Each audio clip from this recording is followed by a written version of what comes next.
Are you tired of too many accounts cluttering your Messenger app on Android? Well, then this video is for you. I'll show you the easiest method you can follow to get rid of those unwanted profiles from your Messenger. So without delaying any further, let's get into the method.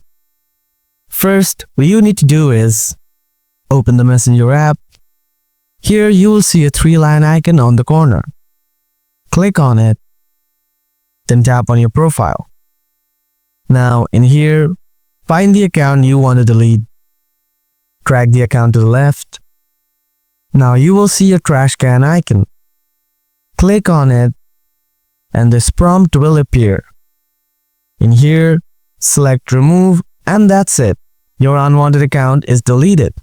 And that's how simple it is to delete a Messenger account on Android.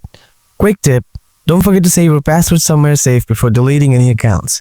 It'll help a lot if you ever want to log back in. If this video helped you out, don't forget to hit the like button. Got more questions? Drop them in the comments and I'll get back to you as soon as I can.